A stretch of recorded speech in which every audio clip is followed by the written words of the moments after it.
Let's head back over to the phone lines. The Manchester United fans want to discuss the game with us, and we can't wait to hear from Adam's a Man U fan. Good evening, Adam. How's it going? How are we doing? Yeah, not bad, not bad. I'm just calling in about the match. So, obviously, I'm happy to win, but I still personally think they're miles off. They're far too slow.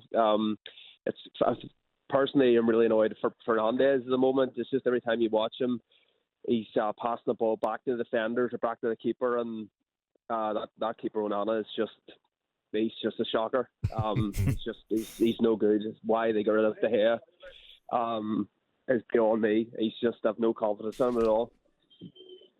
Pods, the goalkeeper, every time he receives the ball, it does feel like it's a bit of a heart to the mouth situation. But that was that's what he was brought in for, actually, for his feet, and distribution and the vision of everything. But go on, Adam.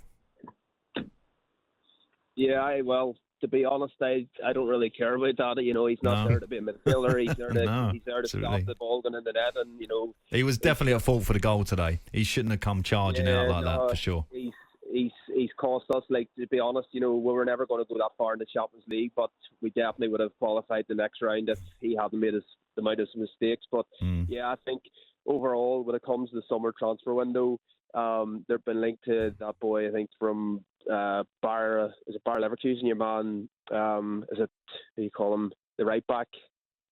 I don't know. Frimpong, is it?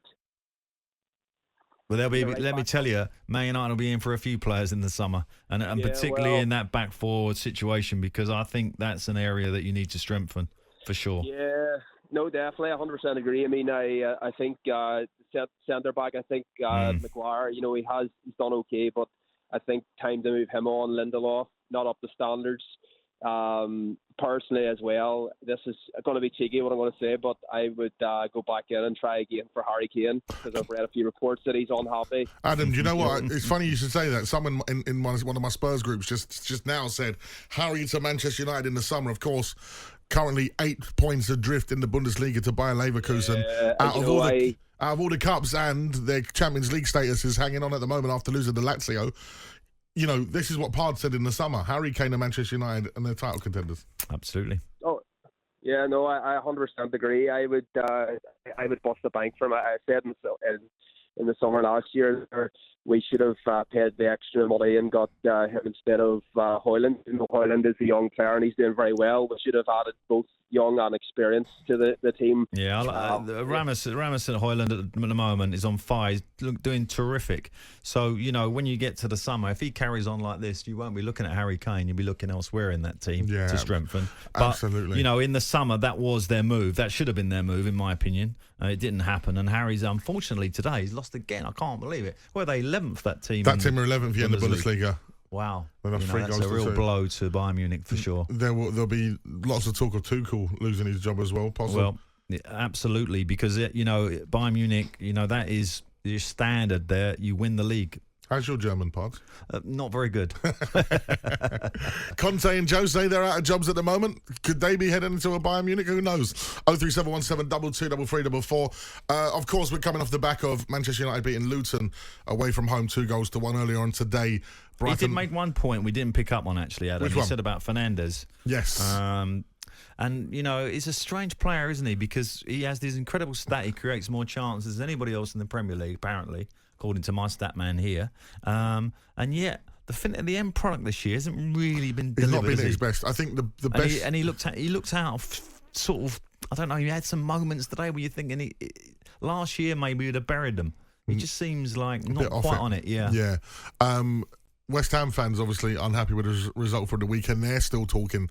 And of course with their former manager, Alan Pardew, sat next to me. They're always here to vent on a Sunday night. Hi, Simon here, West Ham fan. Ask Pards if he'd come back to us. I thank Moisey for delivering a trophy, but the league form has been awful for 2 seasons. We overachieved at the start of the season. We're now dropping like a stone. I hope the chairman takes action, but he won't. He spent £500 million and we play like this. It's awful. Seeing David Moyes now is becoming quite defensive in his press talks. I loved it. I love people that back themselves. He said there might be more managers out there, more entertaining than me. Yeah. You might like them more, but I win more than all of them. Well, I think it was a point yesterday where David had to sort of stand up and, stand his ground, and as a manager you have to do that at times, and I had to do it at Newcastle 2 or 3 times to sort of, you know, quell the kind of euphoria that starts to grow. Yeah. You have to kind of put a counter argument out there and say, well, look, you know, hold on, have a look at the results, look at the cup I delivered, etc., etc. And I'm talking about David here, but you know, I think the bottom line is the transfer window was a bit disastrous for West Ham. They got rid of a couple of flair players, and they brought in Phillips, and this just really hasn't worked out with Kevin Phillips at the moment. It's just buy. Well, it didn't look like they needed him, but anyway, they brought him in maybe to, you know, to try and free up a little bit of the team. It'd give you that security, but I don't know, lack of game time or whatever. He's a good player, but you know, yesterday he makes those 2 challenges and he's off the pitch. It's another kind of thing that David has to wear. So it's all sort of building up, unfortunately. We asked you as well, one of the best gigs you've ever been to, and you guys have come in, loads of you messaging us. This is what I mean, music means everything to everyone. Well, most people anyway. It does to me. Best gig, Prince, Wembley Arena, 1988. Incredible. Prince at the top of his game. That's Jamie the Trucker on the way to Wales. Safe journey, Jamie. Mike Dodd, who's a Spurs fan from Somerset, he said, Prince, best concert by far. O2 Arena, 2007. He was incredible live. Blew me away. What a showman. Like in this one. Hi, in reply to the best gig I've been to, has to be Madness. Their return after splitting up for a while. On the 8th of February 1992, Finsbury Park, London. Locals thought it was an earthquake. Even registered on the Richter scale. What a gig. Well, what did get on the Richter scale would have been Led Zeppelin. 1975, Earl's Court. Phil Charwell was from Surrey was at that one. Wow. I'd have been 14 then. He said, my ears are still ringing. Awesome.